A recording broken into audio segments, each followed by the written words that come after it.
And before, I used to sell myself this illusion that, some people can do it all, they can do everything. And with social media, it is so easy to buy into this idea and this visual representation that everybody else but me is doing it all. Everybody else but me is successful, has it all together. That's simply not true. Hey guys, it's Jess. Welcome back to my channel. I hope you're all having a great day so far. In today's video, I'm doing the next episode to my Girl Boss series, and today's video is a part 3 to my Girl Boss habits for success. The habits I'm sharing in today's video are going to help you become more productive, more successful, more organized, make better use of your time, and become the best version of yourself. So sit back, relax, and get excited for today's video. And the last thing is, if you are not subscribed yet, make sure to hit that subscribe button down below to join the family. And with that, let's hop on in, guys.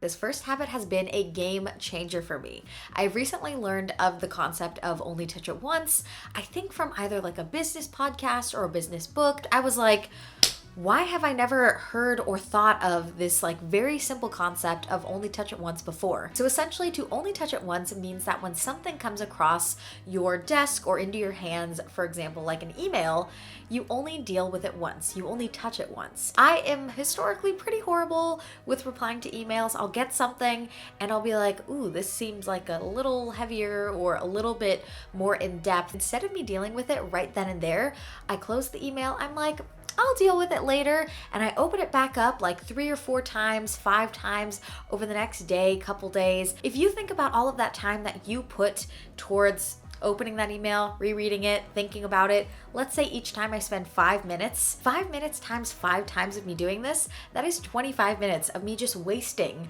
opening this email, closing this email, thinking about this email, but not just dealing with that email. If I had just sat down and spent the 10 minutes right up front thinking about it, doing my research, planning a meeting, whatever the more difficult part of doing that email was, I would have saved 15 minutes or more by just only touching it once. It is going to save you so much more time in the long run.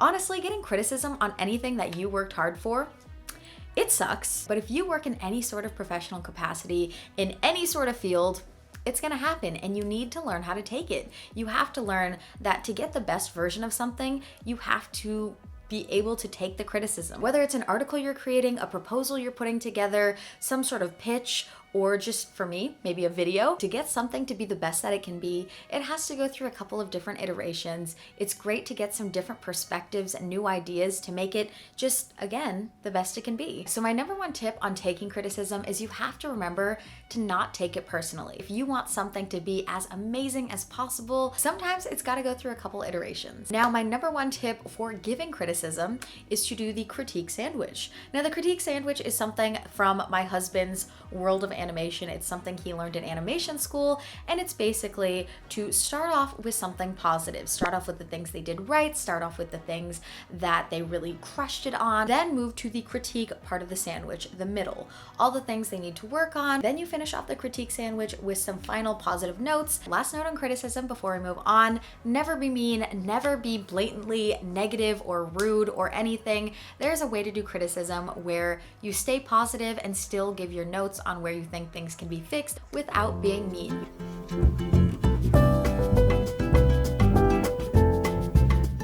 So many people, so many girl bosses really struggle with accountability and taking accountability and responsibility for their actions, things they do, things they don't do. And it's something I think a lot of people need to work on. Own up to your actions. Say, hey, I'm really sorry I missed this deadline.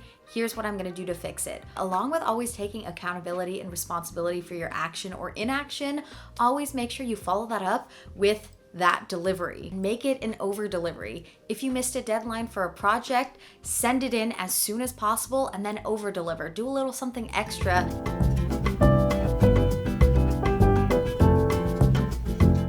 Now, segueing from the last tip, sometimes when you're doing things, stuff just does not go right. It doesn't go the right way. It doesn't go your way. And sometimes you fail. And that's just how things are. And I've talked about failure and the importance of failure in the part 1 of the Girl Boss Habits videos. But when it comes to this happening, when things are not going right, things are a disaster, it feels like things are falling apart, you feel like you're failing, the most essential, important thing that you can do is push forward.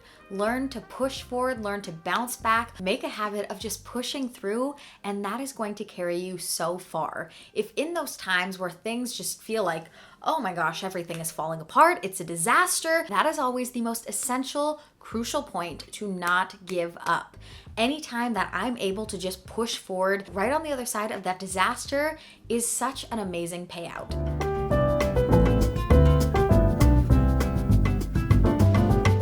Recognize that how you do something, the way you do something, your technique, your style, may not always be the best way to do something. Now, this habit is actually one that I have learned from almost 2 years of marriage, and I think it's applicable to so many different facets of life, from relationships, especially marriage, to business. Anything where you're joining two things where there's gonna be a lot of compromise, you're trying to figure out what the best way is, and oftentimes, just because that's the way humans are, we think our way is always the best way. And sometimes, it's just not. You gotta get over your ego, and you have to learn that to make something, again, be the best it can be, whether it's a relationship or a business, you have to learn to take into consideration that your way might not be the best way, and there might be a better way to do something out there. So you gotta listen, you gotta give stuff a try, you gotta compromise, and you have to be willing to get over yourself sometimes.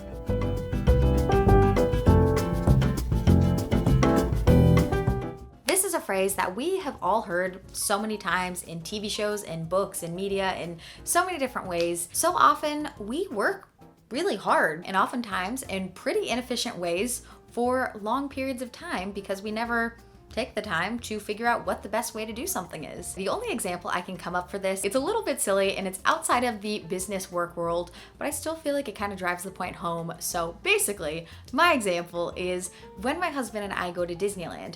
Oftentimes there are like 10 lines open for people to go to security. Everybody always just goes to the closest lanes, the ones that already have a bunch of people, and they don't actually look and read the signs like this lane is open, this lane is open, this lane is open. So everybody always ends up in like 3 of the security check lines that have 20 people instead of just taking the 5 seconds to look up, read which lanes are open, and go to the open ones. So my husband and I always look.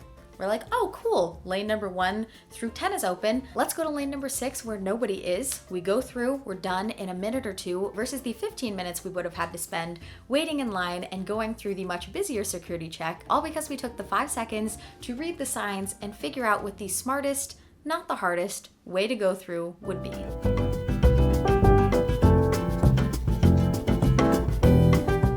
I've talked extensively about the importance of saying no in the past, so I'm not going to go too deep on it, but basically, when it comes to business, to life, to relationships, you only have so much time and energy, and sometimes you gotta say no. You cannot say yes to everything. You cannot give all of your time and energy away because you cannot do it all, and that's okay.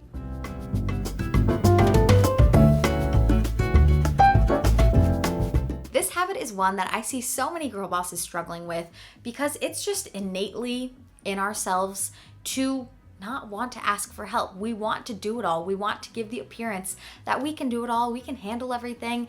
But in actuality, it is impossible to do it all. I'm gonna be honest with you guys. I know a lot of you guys think I'm on top of my game all the time. I'm doing it all. Everything is all just great and copacetic. That's not true at all. It's just not. I am always asking for help because I know I can't do it all. It's impossible to try to do it all. And before, I used to sell myself this illusion that, you know, some people can do it all, they can do everything, but it's just not true. I am never gonna pretend to you guys that I can do it all, that life is perfect, that everything's perfect. And with social media, it is so easy to buy into this idea and this visual representation that everybody else but me is doing it all. Everybody else but me is successful, has it all together. That's simply not true. It's just not, guys. Behind the scenes, nobody is doing it all. Nobody can do everything. Everybody is figuring things out, putting things together day by day, and that's all right. If you are struggling, ask for help. If you need advice or questions that you need to ask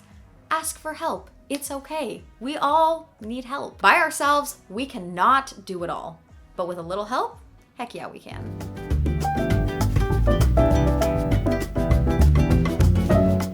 I'm talking about creating and establishing a routine in the morning for you that helps you get organized and ready for the day. I have read so many articles about how all these successful, rich people, entrepreneurs, business people, CEOs, all have morning routines that help them get ready and get fired up for the day. It's all about what helps you get your day started off best, what helps you get your day started off right, and figure out and establish a morning routine that helps you do that. If morning meditation helps you clear your mind and get ready for the day, set aside 15 minutes in your morning to do that. If reading your Bible or a devotion helps you feel strong and ready for the day, set aside 15 minutes in your morning to do that. If exercising energizes you and helps you blow off steam and get ready for the day, set aside time to do that. Just figure out what the heck helps you start your morning off right, helps you feel energized, organized, productive, clears your mind, and create a morning routine around all of it.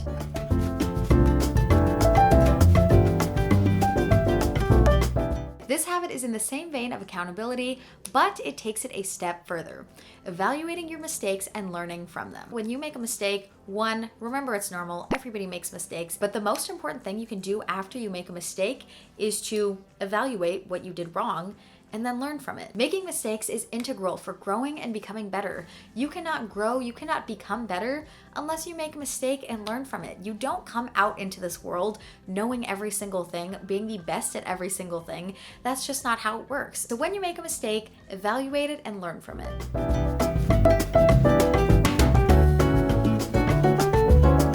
I see so many girl bosses and just people in general talking so much, talking about this and that and all the things they're going to do, but behind it, there's no action. They talk a whole lot, but don't do a whole lot. Instead of saying things, just do them. Show people through your actions instead of your words. Seeing physical actions and tangible things carries so much more weight than just a bunch of words.